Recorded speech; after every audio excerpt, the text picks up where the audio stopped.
Good afternoon. I'm Matt Greco, the events manager for PSS. Just going to wait here until we see a few more people struggle in. There we go, a couple more.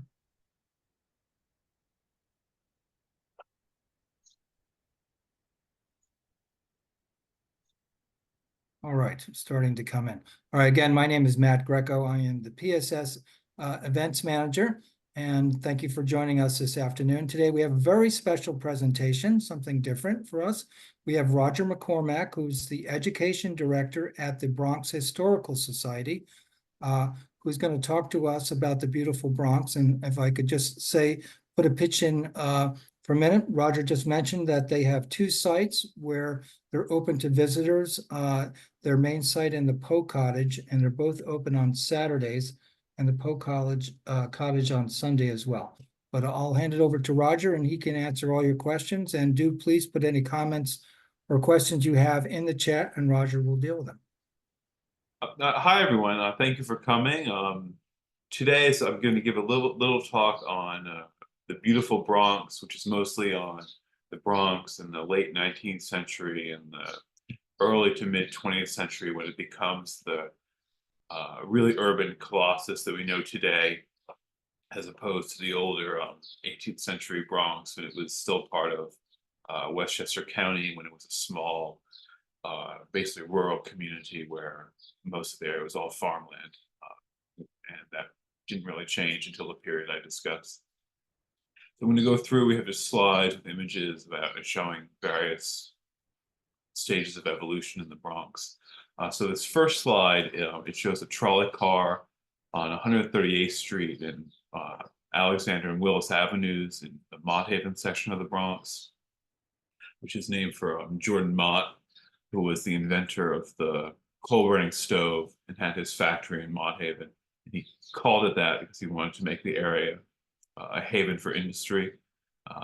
So the South Bronx in the 19th and 20th century was a real bastion of manufacturing, light industry. And as a result, the Bronx River was heavily polluted at the time, even though recently there's been a lot of really great restoration work done. So the trolleys ran until about the 1940s. People think that there's an inefficiency with trolley cars. It's not really true, that the bus companies essentially bought up all their lines and were able to kind of displace them. But there's a lot of recent attention given to trolley cars because they're electric. They're much better for the environment than gasoline, powered vehicles are. And in the foreground here, you see the 3rd Avenue L, which I'll talk more about as we go, but it was one of the first real subway extensions into the Bronx. It really allowed people to live in the Bronx and created a huge boom in population, particularly from the years 1900 to 1930.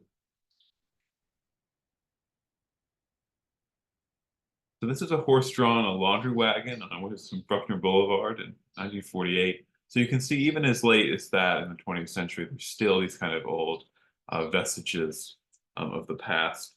The population of the Bronx at this time was mostly newer European immigrants, largely from Ireland, Italy, Poland, Germany, though they were kind of an older immigrant group going back to the 19th century when they brewed beer in the Bronx. And also a lot of Jews from Eastern Europe fleeing Tsarist Russia and looking for a place that was tolerant and that would allow them to work and live in freedom.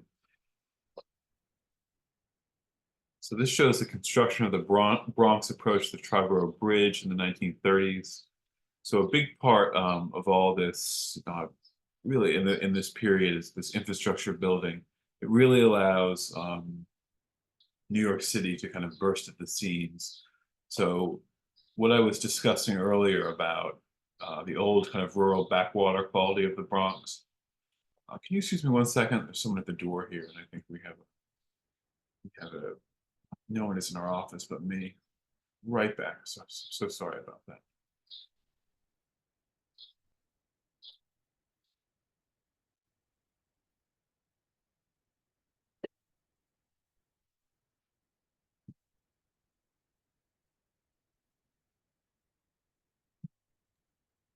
Yeah, put any questions you have that come up in regard to the history of the Bronx for Roger.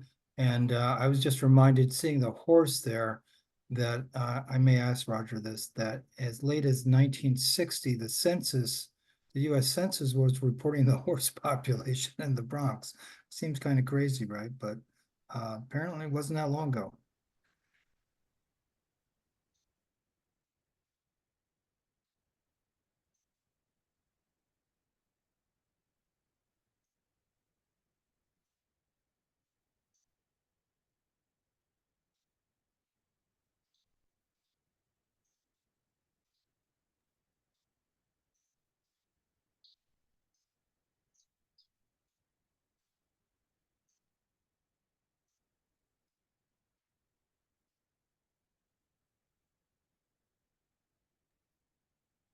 And as many of you probably know, there were farms in the Bronx at one time.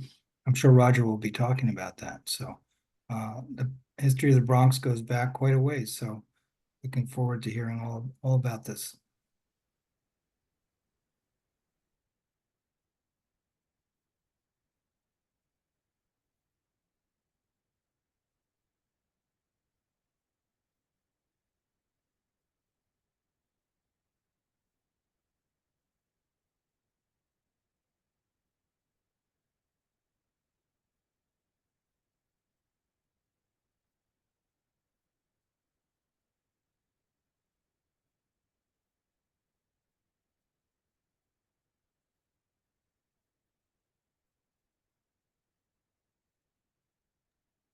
Hi, for those who have just signed on, we're just taking a temporary pause there.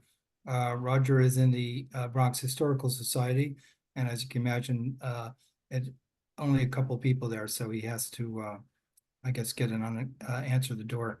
And I do see a question that came in, and yes, please put your questions or comments in. Yes, hi, Lane. Born and bred in the Bronx. All right, excellent. I'm sure we're all going to find out stuff we didn't know, and I'm sure you all have stories that you could probably share too, um, with all of us, and it might be surprising to hear.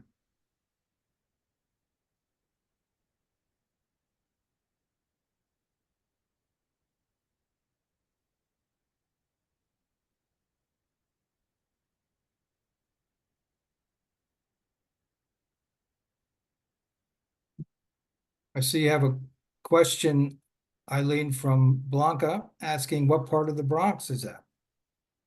I'm sure we have more than one person here that's been around the Bronx their whole life. Oh, I'm very sorry about that. So what all this infrastructure allows is for New York, as I was saying, to burst at the seams. And uh, the part of the Bronx that was most urban was always the West Bronx. It was much more hilly, much harder to farm.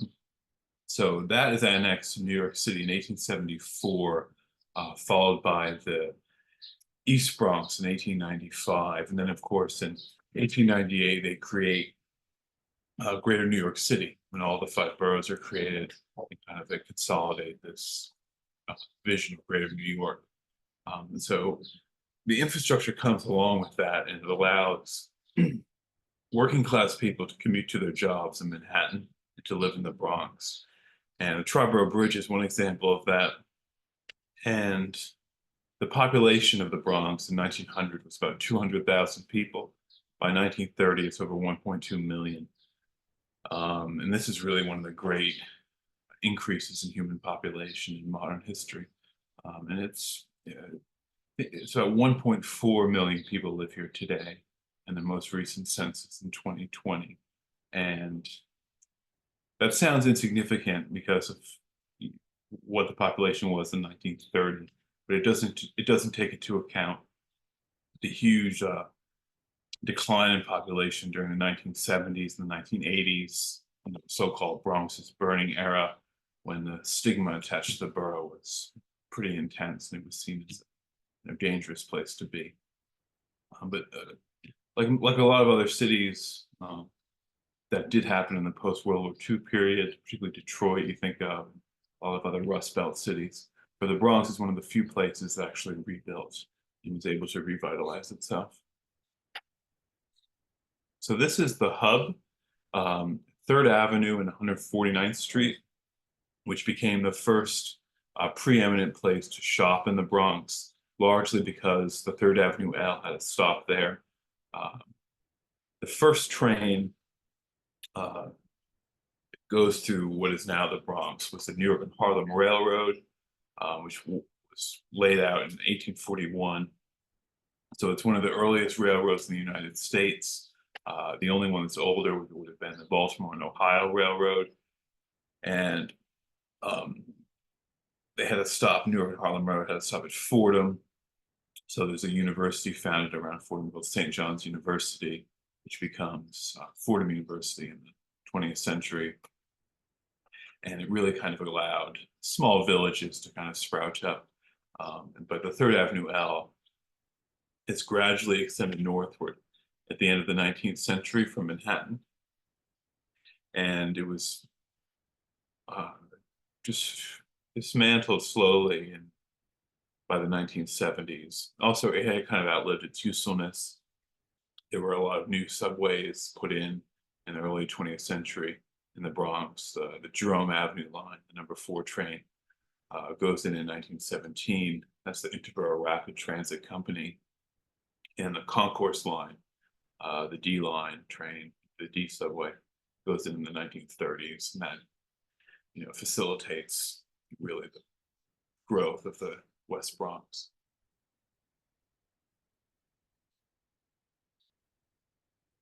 I'm trying to give you kind of a diverse offering of what we have here at the Society and our archives at our research library here on Bainbridge Avenue.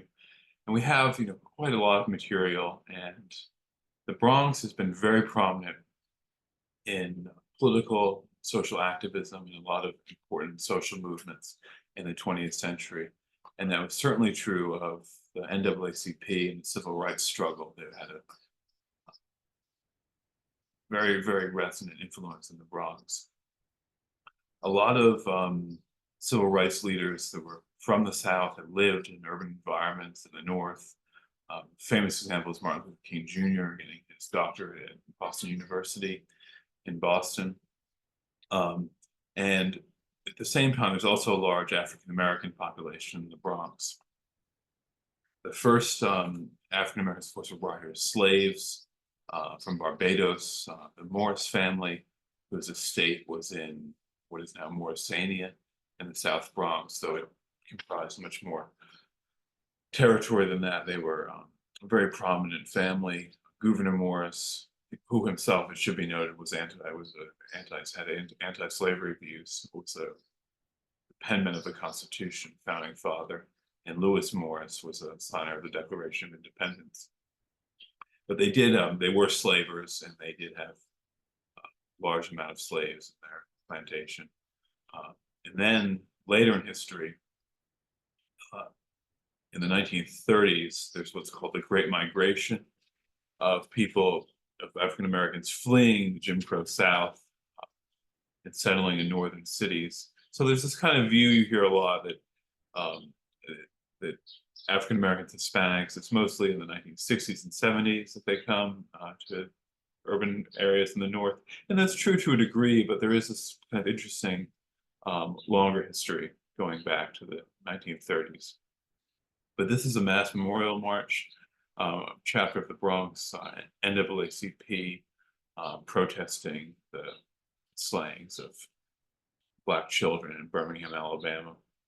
And this went down and started at Washington Avenue, and it went along the Grand Concourse where the Bronx County building is today. So this is the original Bronxboro Hall. This was a Crotona Park, which was the 3rd and Tremont Avenue. This is no longer in existence today. The Bronx has had this kind of very interesting evolution. It's a borough in 1898, and it's also, I think, one of the only places in New York that's, during its history, has been part of 3 different counties. First, it was part of Westchester County until 1874, when parts of the Bronx become part of New York County, New York City, and then of course Bronx County. So it's the last county in New York State. Unfortunately, today also the poorest, but it was made a county in 1914. People were very tired of having to go all the way downtown to City Hall in Manhattan to do their business. So that was why this building was built, which is really a really great architectural triumph, the Bronx County building. It's in a very interesting part of the Bronx if you like architecture, if you like history. The Grand Concourse was modeled after the Champs-Élysées in the Bronx, pardon me, in France. The architect who designed it was a Frenchman by the name of Louis Rissa, who was hunting in the Bronx when it was still rural, and he saw this series of ridges going south into Manhattan. He thought this would be the perfect place for him to build this monumental road of his imagination. And in the 20s and 30s and 40s and 50s, the Grand Concourse was the most coveted real estate in New York City. It became known as the Jewish Park Avenue for having a large population of fairly wealthy Jewish Americans who had really kind of lent the borough a lot of its characteristic essence in that period. I think 60 or 65% of the Bronx was Jewish in mid 20th century. And the Grand Concourse, particularly from where we're looking now, the county building, this is right by Yankee Stadium, of course, also right next to the Concourse Plaza Hotel, where Babe Ruth and Lou Gehrig used to party and live too. A lot of the Yankees actually live in the hotel. From about 161st Street to 172nd has one of the largest concentration of Art Deco buildings outside of Miami Beach. It's really a delight for people that are interested in architecture. So this shows the foreground of the Bronx County building. So the Bronx has had this very interesting history politically. So some of the early major politicians in the Bronx, a good example is Lewis Hafen, who's the first Bronx borough president and the so-called father of the Bronx. He came from a German-American immigrant family, and the WASP at that time were, very, very nativist and very discriminatory against immigrants. So a real way for a lot of people, a lot of new immigrants to get ahead politically, socially, was Tammany Hall. And Tammany Hall was undoubtedly corrupt, but it also allowed these more recent immigrant groups to kind of ascend socially and to kind of build a bastion for themselves in the United States. And as a result, the Bronx becomes very kind of ardent. They're very kind of these very interesting Democrats, and they're very, very much supportive of the New Deal. They love Franklin Roosevelt, and they think that this is what New York City needs to thrive. These programs, which of course are very influential in the Bronx. But this shows Bronx Borough President James Lyon, who was a real booster of the Bronx and called it the borough of universities. And some of what he says seems kind of ham-fisted today, but he was this real kind of civic booster of the Bronx, and was able to kind of facilitate its urban expansion in the 20th century. So this shows him with Harry Truman during a campaign rally on Fordham Road and then the Grand Concourse. So as I said, there's this very interesting influence of the Bronx and social movements, and women's suffrage as well was very prominent, of course, influential in New York City, but also there were a number of Lyceum groups, a number of suffragette groups in the Bronx, and I think there were about 15 or so leagues.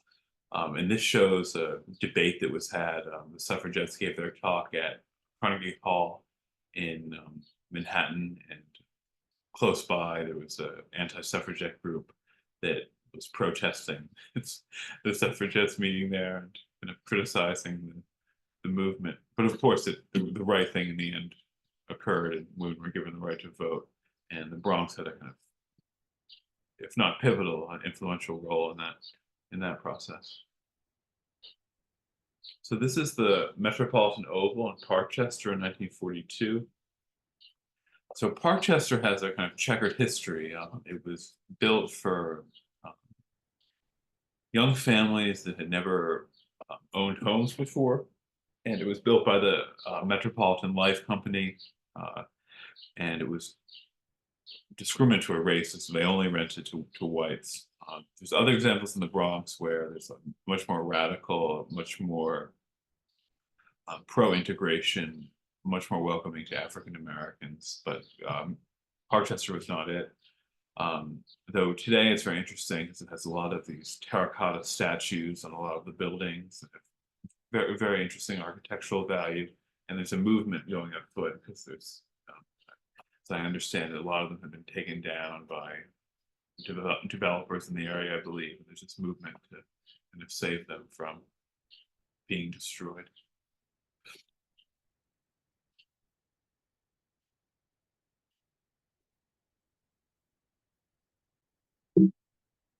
Someone had asked what part of the Bronx is that earlier. I'm not sure where they were referring to. So if you could just tell me what the picture was of in the chat, and then I'll answer. I think, Roger, that was referring to Eileen, who said she was born and bred in the Bronx, and somebody was asking whereabouts. Oh, no, pardon me then. So this shows Bronx Park East and Pelham Parkway in 1941. So one of the major developments in the Bronx in the end of the 19th century was it was part of this larger movement internationally in the United States called the City Beautiful movement, which was to have urban areas that avoided avoided anything that resembled slums or tenement living. You wanted it clean. You wanted it not to be like places people were fleeing from Europe, and also even like internal migrations, people coming up from very cramped, kind of squalid apartments on the Lower East Side and wanting, big apartments, wanting a lot of green space. So there was an Irish journalist, John Mullally, who petitioned the city to buy up all the parkland in the Bronx in the 1880s, and he's successful. And he's kind of a very visionary figure. He realizes that New York City is bursting at the seams, and the population is going to expand outward from Manhattan itself. So the city listens. They pass the New Parks Act in 1884, and this commission is in charge of buying up all the parkland in the Bronx. And today, as a result of this movement, it has the largest acreage of parkland of any of the boroughs in New York City, about 4,000. The largest park is in the Bronx, Pelham Bay Park, which is just under 4,000 acres. Pardon me, just under 3,000 acres. Van Cortlandt Park is very large as well. And it wasn't just laying out, allowing for parkland. They also wanted to have a series of parkways built that would allow travelers to get on any of the parkways and get to any of the parks with ease. So these parkways were laid out. The Mosholu Parkway connects Van Cortlandt Park with Bronx Park. Bronx Park is the nucleus of the system where the New York Botanical Garden and the Bronx Zoo were located. Pelham Parkway connects Bronx Park to Pelham Bay Park, and Crotona Parkway connects Crotona Park, and so on. And the only one that isn't connected with a parkway is St. Mary's Park, that was laid out in the same period as these other parks, but it was part of an area that was already very urban in Mott Haven, where some of the earliest development in the Bronx took place in the 1860s, and there's still row houses and Italianate apartments dating to that period. But the rest were all connected with parkways, and this shows Pelham Parkway in 1941.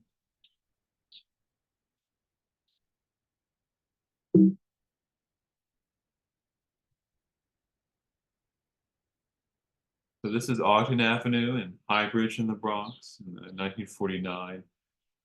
Probably named for Ogden Nash, would have wrote at a time a very kind of a piece of doggerel of poetry when the Bronx had a reputation. I don't know how many of you have seen the film Marty. It's uh, kind of very, if not stuffy, very, very middle class and kind of very staid. And so Ogden Nash wrote this doggerel. He said, "The Bronx, no thongs." Very, very kind of nasty. But as a result, Ogden Avenue was named for him in the Highbridge neighborhood in the Bronx.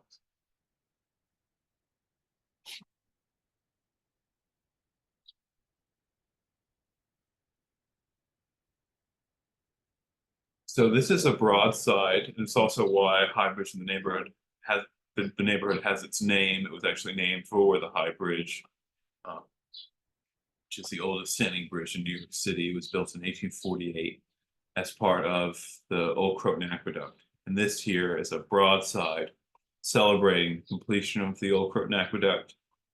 It was built between the years 1837 and 1842. It brought water down from the Catskills through Croton and Westchester and down into New York City through the West Bronx. And it was a masonry dam, gravity-powered aqueduct reservoir, and it was really one of the great triumphs of urban planning. Before you had the Croton Aqueduct, there was really no source of clean water. So people used wells or cisterns. When you had a small population, that wasn't as much of a problem. But with a burgeoning population, you had a lot of waterborne diseases, a lot of cholera epidemics. And this is true of Philadelphia, all kinds of cities before they had a modern water supply. And uh, the elite, the rich at the time, tended to blame the poor for getting sick, for leading vice-ridden lives, and so on. And of course, the rich at that time were very opposed to uh, any large-scale public works program because it would have been expensive. Um, but there was a fire in New York City in 1835 that burned the houses of the rich and the poor alike, and unfortunately destroyed the remnants of the old Dutch New York and Lower Manhattan. Um, but that kind of tipped the scales because the water pressure from the aqueduct allowed the city to fight fires effectively for the first time. And so that was kind of pivotal in pushing the Croton Aqueduct over the hump. And it only took them, 1837 to 1842. I mean, I don't know. I'm sure you've looked at the scaffolding, the endless the endless MTA projects that seem never to be completed. So maybe I'm just nostalgic for a vanished age. So this shows the High Bridge in 1940. It's a classic Roman aqueduct design bridge. Below it here, you can't really see it with the steps. This is the Harlem River, and the Major Deegan would run uh, below it. And you can still see it today when you drive on the Major Deegan, and you can walk on it. It was closed for a long time, but it connects High Bridge, obviously in the Bronx, to Washington Heights and Manhattan. And there was a legend that when Edgar Allan Poe lived in Fordham, that he loved to walk along the High Bridge, but it's kind of ambiguous. He was traveling a lot in those years. There wasn't really a great walkway then on top of the bridge, and he died the next year, aged only 40. But it's a great print of him that shows him walking on it. So this shows the Loew's Paradise Theater, which was one of the atmospheric theaters in the New York City. It was designed by Eberson, and he had all these various theaters designed, and they all were meant to evoke a certain historical time and place. And his was Renaissance Italy. And this is on Fordham Road in the Grand Concourse. And it's still there today. I believe it's used, by a church group now. It's really one of the great theatrical landmarks in the Bronx, along with the Bronx Opera House, the South Bronx.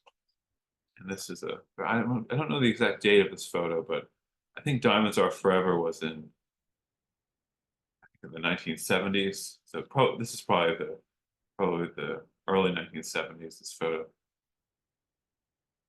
And this shows the inside Below's Paradise Theater. And at one time, unfortunately, they've declined in recent years as people have gotten much healthier in what they eat. Um, but the Bronx is really you don't hear about it as much as you do Manhattan, Barney Greengrass, and all these other famous Katz's, of course, famous delis. But the Bronx at one time had hundreds of delis, and some of them were very famous. And fortunately, Liebman's in Riverdale in the Bronx is the only one that still stands today. So this shows Franklin Roosevelt marching in doing a campaign rally in the Bronx. In the Bronx, as I said, it's very, very pro New Deal. And have you ever heard the expression "in like Flynn," where you're getting in? That's named for Ed Flynn, who was the head of the Bronx Democratic Party and was a kingmaker in these years in the 1930s. And, he, I think, reached his peak by Kennedy's administration, and then after that, that was basically the end of that period of Bronx history. So this is Yankee Stadium. This is the opening day in 1923. The old Yankee Stadium, not the new one. So the owner of the Yankees, Jacob Rupert, who was a famous Bronx man, also a beer brewer, they were playing in the Polo Grounds across the Harlem River in Manhattan, in Harlem, and they were upstaging the New York Giants. They were doing a lot better than the New York Giants were, and so the owner of the New York Giants, whose name is escaping me, I'm sorry, was very annoyed and had them evicted. So Jacob Rupert said, where am I going to find room for a stadium? And so at that time in the 20s, where Yankee Stadium was a creek called Cromwell's Creek, and very swampy, very muddy. And Jacob Rupert decided that the Bronx is up and coming. It's this booming place. Let's build a stadium there. And then the rest is history, as they say. And of course, the Red Sox have very much helped in that rise with the trade of Babe Ruth and the so-called curse of the Bambino. This shows the Bronx River in 1947. The Bronx River begins in Valhalla, which is something, to start in Valhalla in Westchester County, where the Kensico Dam is, and runs through and, of course, ends and flows into the East River in Hunts Point. Or actually, pardon me, Clawson Point, Harding Park. Sorry about that. It's the only freshwater river in New York City, and recently there were dolphins in it. They've done the Bronx River Alliance has done so much cleanup from industrial pollution and also just littering and other things that has been able to really make the water a lot cleaner. And it runs through the New York Botanical Garden and the Bronx Zoo, which are both world-class institutions and which were founded at the end of the 19th century. Along with the other parks in the Bronx Park system. So again, this shows the influence of the New Deal in the Bronx. So there were a lot of these theaters that allowed artists to work through the Works Progress Administration program during the New Deal that helped people that even in normal times might have had trouble getting a foothold in kind of reaching some kind of remuneration for their artistic work. And this is, and there are also a lot of neighborhood theaters. It's an Irish actress whose name I can't pronounce. She was in a film called Lady Bird, which came out a few years ago. I think she won an Oscar for it. Ronan is her last name. She grew up in Norwood in the Bronx, which at the time was very Irish. So there was like an Irish playhouse, and, Yiddish theaters, and a lot of Latin clubs as well, particularly in Hunts Point, that And of course, the Bronx has this very interesting musical heritage. Thelonious Monk lived here in the 40s, and Morrisania, the neighborhood in the Bronx, became known as the Harlem of the Bronx for its very vibrant jazz scene. Of course, hip hop and rap are born in the Bronx in the 1960s, Sedgwick Avenue.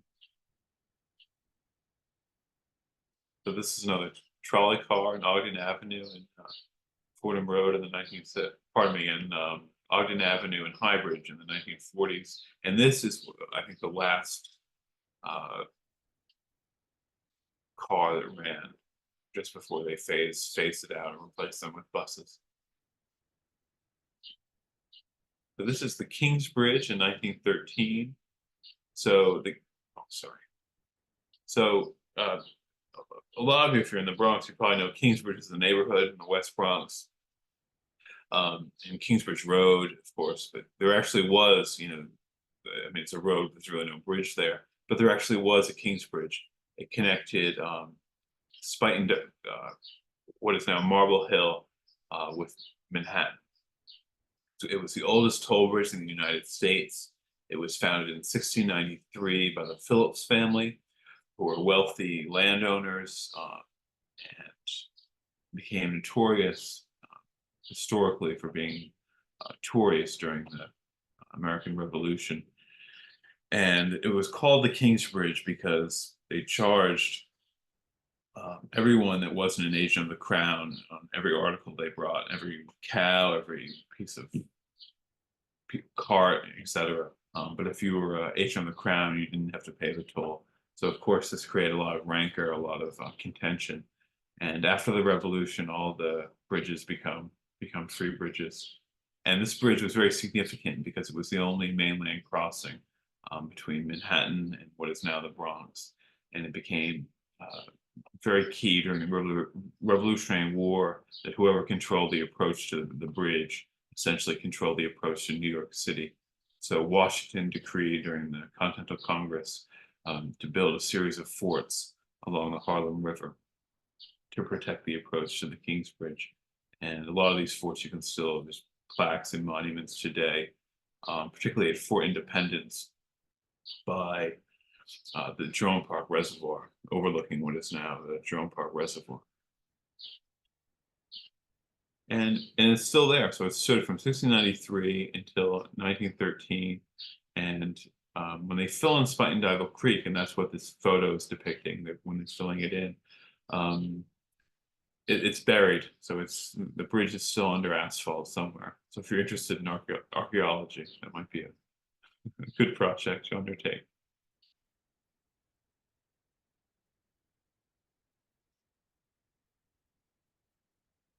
So this is Tremont Avenue off 3rd Avenue in the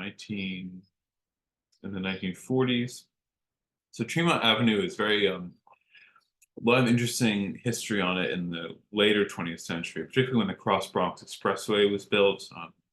Robert Caro, in his famous biography of Robert Moses, there's a chapter called 1 Mile, where he depicts the bulldozing of all these apartments to make way for the Cross Bronx Expressway and the people that were displaced. But that was one of the significant infrastructure developments in the Bronx in the 20th century, and which is widely cited as a reason for the Bronx's decline at that time. But it's kind of overstated as a thesis. So this is a fountain in Crotona Park. Crotona Park is named for the colony in Greece, where it was a bastion of philosophers and scientists, and kind of tapped into that optimism of the Bronx in the 20th century. The Bronxites then viewed themselves as these exemplars of modernity, and this was the wave of the future, living in the Bronx. And so a great example of that kind of thinking was a cooperative housing colony called the Coops, which were founded in the 1920s. They were off of Bronx Park East. They were founded by radical working class Jews who had come from Russia and the Lower East Side, and who had worked in the needle trades as furriers and so on. And so these houses were designed, they were cooperative, so you would have an equity share, and everyone would own the buildings together. And they couldn't be sold for profit. And the buildings, as you can see here, this is a conceptual drawing um, from a very good documentary called At Home in Utopia, which is a PBS documentary about the Coops. And we have their collection here at the archives if any of you are interested in coming and having a look through it. But you can tell, I mean, the buildings are designed to let in light. They have this very beautiful Tudor-esque design. You can't see them as well here, but there were courtyards, and they had a cooperative, like, cultural group that would give educational talks and so on. And some of it radical, pro-communist and so on, which some of us might look askance at today, but which was, very popular at that time, and particularly during the Great Depression, capitalism was seen as this maybe something that had failed, that needed to be corrected. Of course, it's probably was well overstating the case, but anyway. And the Coops are very interesting because they have the first really racially integrated cooperative housing in New York City, that Blacks are welcomed here, and that the Jews and the Blacks were committed to this interracial, integrated living situation, and that was very rare for New York City at the time. And they're also called the Allerton Coops because they were in the Allerton neighborhood in the Bronx. So this shows the University Heights. Here's a New York University campus in 1939. So a lot of people don't know that NYU used to be in the Bronx.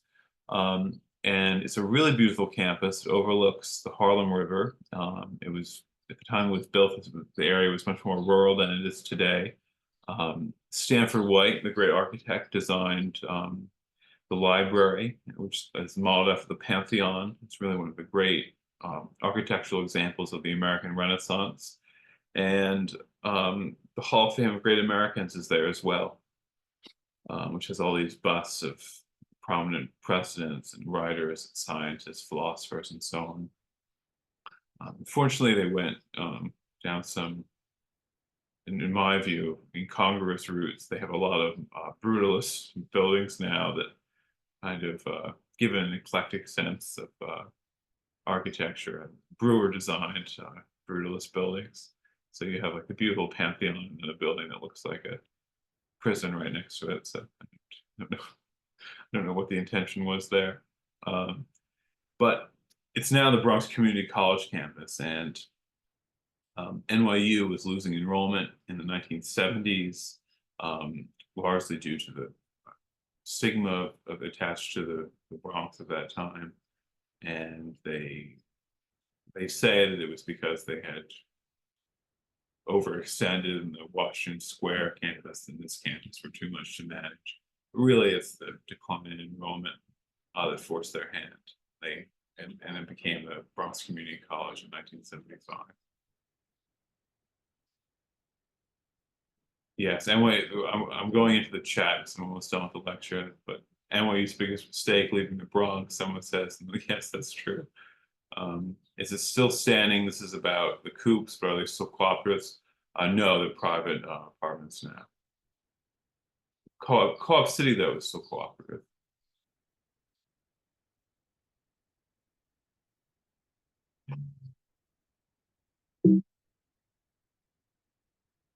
So this is the St. Nicholas of Tolentine Church in Fordham, so-called Cathedral of the Bronx, which is built at the end of the 19th century, largely to accommodate the Irish immigrants who had come over to work, and a lot of whom worked on building the High Bridge, and also later, a little bit later, Italians as well, who were Roman Catholic also. This is a schematic drawing of the Bronx Terminal Market, which comes out of the crucible of the New Deal movement.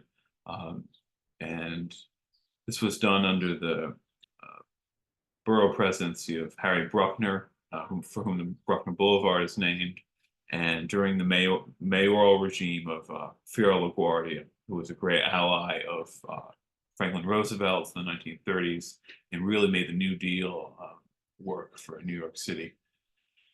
The idea of the terminal market was to have a place that was very close to rail, to water, and to highways. So you have all these various ways of getting food, of getting goods in, and it's very close for people to shop and to buy things at, and for work and for vendors to sell things. And the other part was that at the time it was very rare that pushcart vendors had a place to sell their wares where they wouldn't be exposed to the elements. So the Bronx Terminal Market comes out of that. It's located close to where it used to be by Yankee Stadium.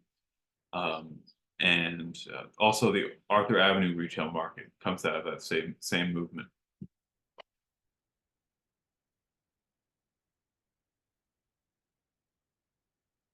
This shows Fordham University in the 1930s, the so-called Rose Hill campus, named for the ancestral estate of one of the landowners there in the 18th century, James Watts. Fordham, as I said, was called St. John's College until the 20th century. It was founded in 1841 by the Archdiocese of New York. But the Archdiocese could not get anyone to teach there initially because Fordham was such a backwater. So they brought in these Jesuit priests from Kentucky, real backwoodsmen. And they were the first faculty, which I think had a handful of students in its first class. And now the tuition, I think, exceeds $80,000 a year. So they call it progress. And St. John's College inspired Edgar Allan Poe's poem, The Bells. There was a bell tower at the school that would wake him up. He said it drove him crazy, and then he writes this poem about it. But he liked the faculty, Edgar Allan Poe. He said that the Jesuits were, and I quote, highly cultivated gentlemen and scholars who smoked, drank, gambled, and never discussed religion, like perfect gentlemen. It's a far cry from the, really behemoth, world-class institution it's become today. This is the Boathouse in Bronx Park. The Bronx Zoo in the 1940s. The Lorillard Snuff Mill, which is still stands today at the New York Botanical Garden.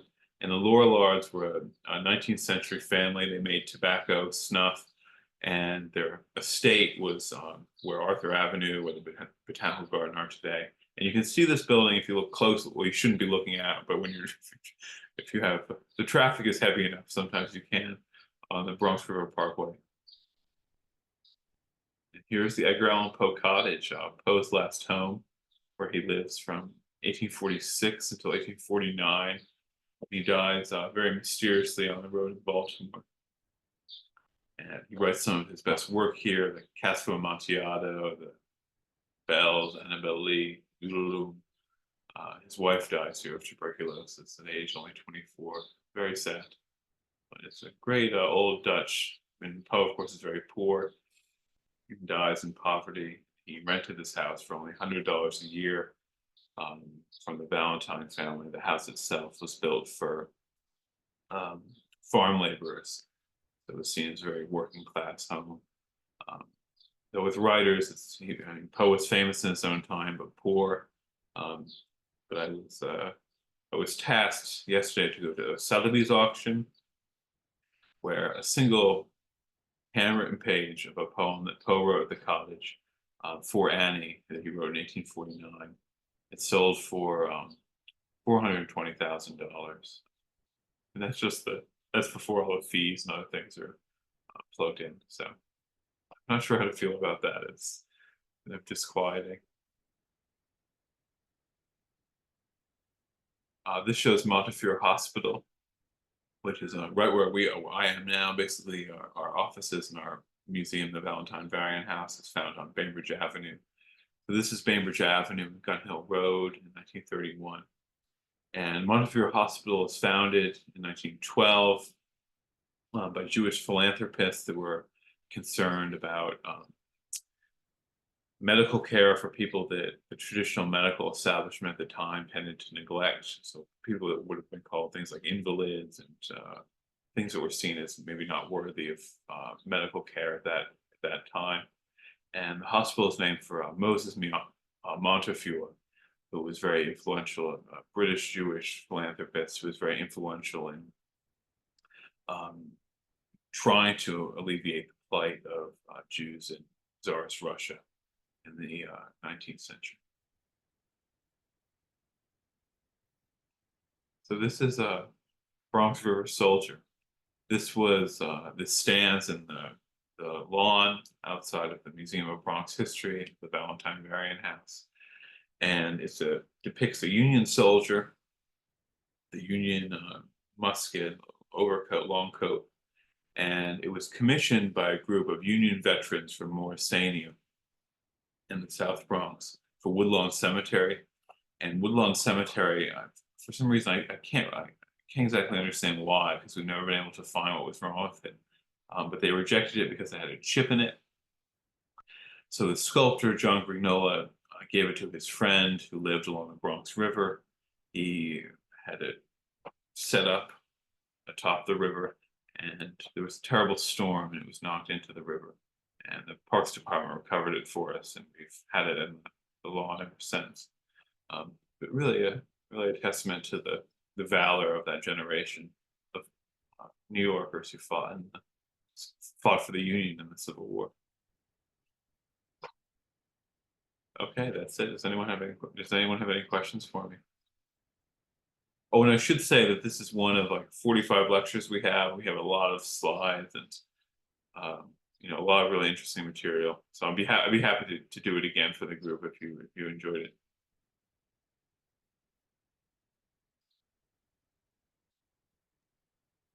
Well, thank you very much, Roger. Yes, if anyone has any more questions, certainly put them into the chat. So this was a fascinating look at the Bronx. Roger, I remember reading that as recently as in 1960, the U.S. Census was counting horses in the Bronx. Does that make any sense to you? I don't know if that's true, but it sounds maybe believable.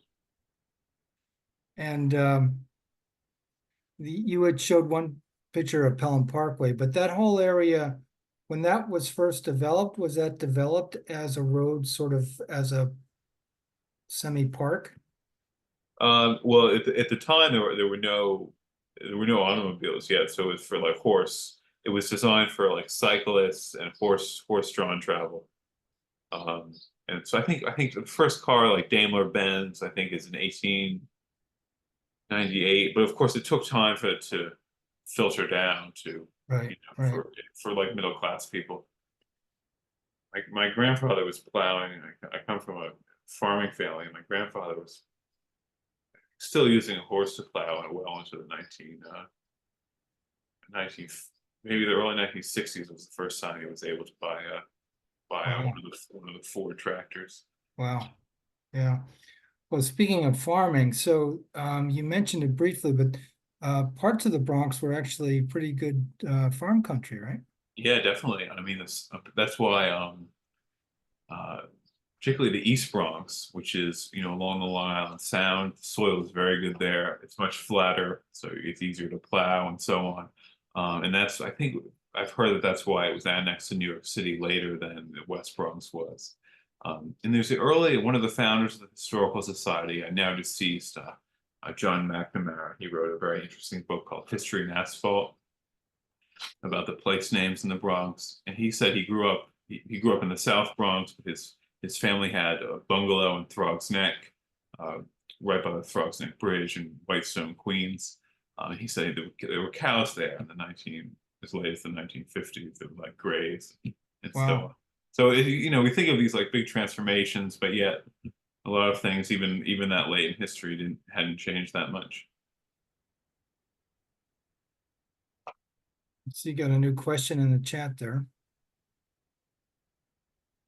The Bronx has a lot of staircases, Webster Avenue, Y. Yeah, that's true, like stair streets. So it matches the topography, which is from glaciers melting and forming the hills and the rivers and the cliffs that we know of New York City and the Bronx. And it's true also of Upper Manhattan is like that as well. But a lot of things in Midtown it was very hilly historically, but it was graded. So you're thinking like if you're sitting in, if you're a businessman, if you're racing around, you want a grid, you want relatively flat streets, you want to be able to get around quickly. So that was the kind of impetus for that. But for, for like residential areas, it's like that, like Washington Heights, Inwood, Harlem itself. It's pretty hilly, and that's true of the Bronx as well. And of course, Brooklyn and Queens are very low lying, very flat.